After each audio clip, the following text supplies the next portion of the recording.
আমরা অনেকেই জানি না যে মহিলারা অর্থাৎ আমার আপনার মা বোন অথবা আপনি কিভাবে নামাজ আদায় করবেন, কিভাবে পরিপূর্ণ শুদ্ধভাবে সালাত আদায় করবেন।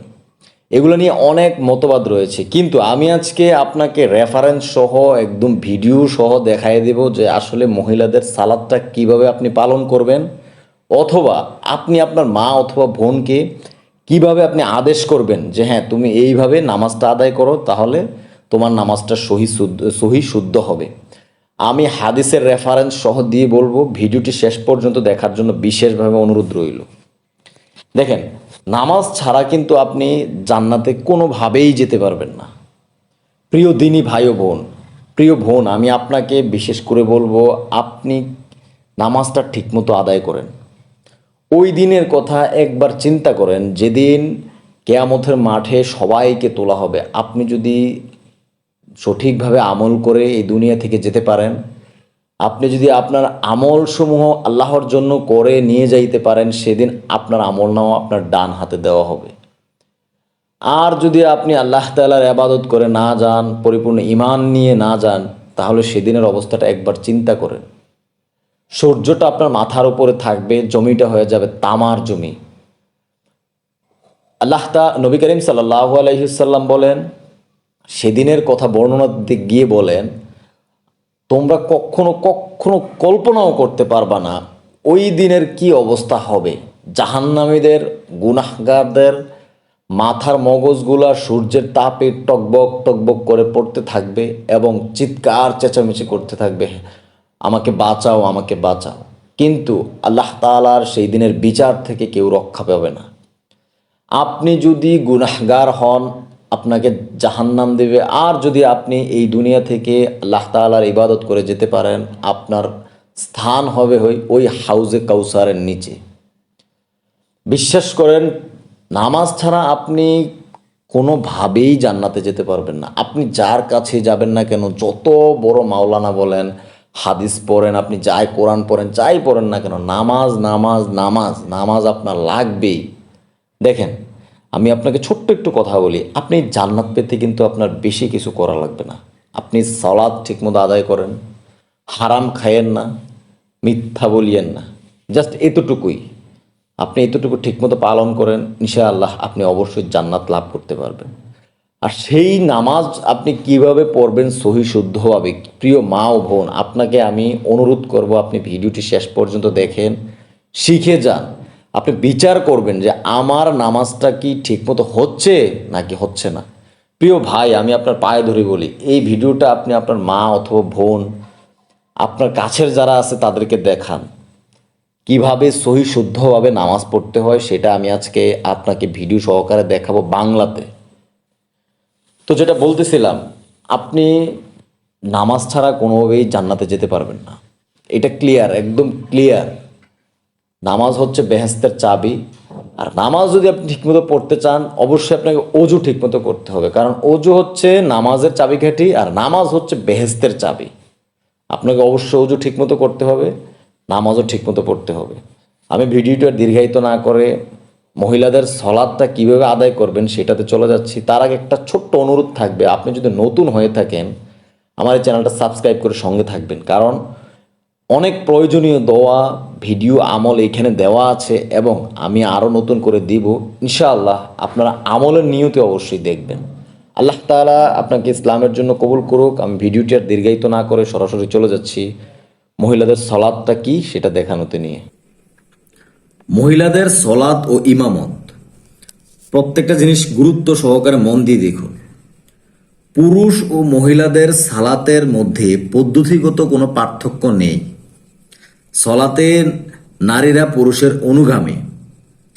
রাসূলুল্লাহ সাল্লাল্লাহু আলাইহি সাল্লাম নারী পুরুষের সকল উদ্দেশ্য বলেন, তোমরা সেভাবে সালাত আদায় করো যেভাবে আমাকে সালাত আদায় করতে দেখেছো। দেখেন, আমি কিন্তু এগুলোর সবগুলো রেফারেন্স আপনাকে দেখাবো কোনটা কোন হাদিস শরীফের। তার আগে আপনি এগুলো একটু ভালো করে দেখে নেন। অনেকের মনেই কনফিউশন যে মেয়েরা কিভাবে বা মহিলারা কিভাবে নামাজ আদায় করবে, কিন্তু এখানে কিন্তু প্রথম লাইনটাই ক্লিয়ার, পুরুষ ও মহিলাদের সালাতের মধ্যে পদ্ধতিগত কোনো পার্থক্য কিন্তু নেই। আচ্ছা, তারপর আমি বলি, মসজিদে নববীতে নারী পুরুষ সকলে তার পেছনে একই নিয়মে 5 ওয়াক্ত সালাত ও জুমুয়া আদায় করেছেন।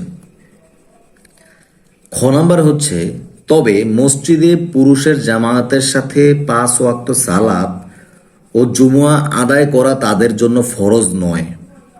কথা বুঝে নেন, মনের মধ্যে সন্দেহ রাখেন না। অবশ্য মসজিদে যেতে তাদেরকে বাধা দেওয়া যাবে না। এই সময় তারা সুগন্ধি মেখে বা সৌন্দর্য প্রদর্শন করে মসজিদে জামাতে যেতে পারবে না। মহিলাদের জন্য বাড়িতে গৃহকোণে নিভৃতে একাকী বা জামাতের সাথে সালাত আদায় করা উত্তম। অর্থাৎ আপনি বাসার মধ্যে এক কোণে নীরবে নিভৃতে আপনি সালাত আদায় করাটা এটাই হচ্ছে সবচেয়ে উত্তম। আচ্ছা, গ নম্বরে মহিলাগণ নিম্ন স্বরে আজান ও ইকামত দিবেন এবং মহিলা জামায়াতের প্রথম কাতারের মধ্যস্থলে সমান্তরালভাবে দাঁড়িয়ে ইমামতি করবেন। ফরজ ও তারাবির জামায়াতে তাদের ইমামতি করার স্পষ্ট দলিল রয়েছে। কথা ক্লিয়ার বুঝতে পারছেন কিনা আমি বুঝতেছি না। যদি আপনি কথা ক্লিয়ার না বুঝেন ভিডিওটা বারবার দেখেন, কোনো সন্দেহ রাখা যাবে না, কোনো সন্দেহ রাখা যাবে না। আমি আবারও ক্লিয়ার করে দিচ্ছি আপনাকে। দলিল রয়েছে, হ্যাঁ দলিলটা দেখেন, এটা কোন হাদিসের এটা একটু দেখেন, আমি একটু দেখাই আপনাদেরকে। এই যে দেখেন 604, এটা হচ্ছে 604। এই যে 604-এর অনুচ্ছেদটা কোন হাদিসের? আবু দাউদ শরীফ 500 হাদিস নাম্বার 591, দারাকুতনি প্রভৃতি ইরাও হাদিস নাম্বার 493, নাওয়াইলের 4/63। আপনি এইখানে প্রত্যেকটা রেফারেন্স দেওয়া আছে। আচ্ছা, আমি সামনে আগাই। মা আয়েশা রাদিয়াল্লাহু তাআলা ও উম্মে সালামাহ রাদিয়াল্লাহু তাআলা প্রমুখ মহিলাদের জামাতে ইমামতি করতেন। বদর যুদ্ধের সময় উম্মে ওয়ারাক্কাহ রাদিয়াল্লাহু তাআলাকে তার পরিবারের ইমামতি করার জন্য রাসূল সাল্লাল্লাহু আলাইহি সাল্লাম নির্দেশনা দিয়েছিলেন এবং তার জন্য একজন বৃদ্ধ মুয়াজ্জিন নির্ধারণ করে দিয়েছিলেন। অন্য বর্ণনায় খাসভাবে এসেছে যে রাসূল সাল্লাল্লাহু আলাইহি ওয়াসাল্লাম তার পরিবারের মহিলাদের ইমামতির অনুমতি দিয়েছিলেন।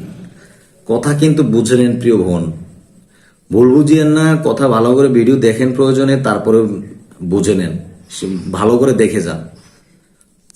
ঘ নম্বরে মহিলারা পুরুষদের ইমামতি করতে পারবে না, কেননা আল্লাহ বলেন পুরুষেরা নারীদের উপর কর্তৃত্বশীল, সূরা নিসা 3/34 নম্বর আয়াত। তাছাড়া এই ব্যাপারে রাসূল সাল্লাল্লাহু আলাইহি ওয়াসাল্লাম এর কোনো নির্দেশ নেই এবং তার ও সাহাবায়ে কেরামের যুগে এর কোনো নজির বা প্রচলন নেই। আর এটাই স্বয়সিদ্ধ যে রাসূল সাল্লাল্লাহু আলাইহি ওয়াসাল্লাম ও খেলাফায়ে রাশিদিনের সময় যা দিন ছিল না, পরে তা দিন হিসেবে গ্রহীত হবে না। একদম ক্লিয়ার কথা। আর সবকিছু দেখে নেন, প্রয়োজনে ভিডিওটা বারবার দেখুন, আমলের নিয়তে দেখুন, সহি শুদ্ধ নিয়তে সবকিছু আমল করেন। কোনো কিছু ইসলাম নিয়ে কোনো কিছু মনে সন্দেহ রাখা যাবে না। আল্লাহ তাআলা আপনার বিবেক বুদ্ধি দিয়েছেন, ওই বিবেক বুদ্ধি খাটান। ভালো থাকবেন। আসসালামু আলাইকুম ওয়া রাহমাতুল্লাহি ওয়া বারাকাতুহু।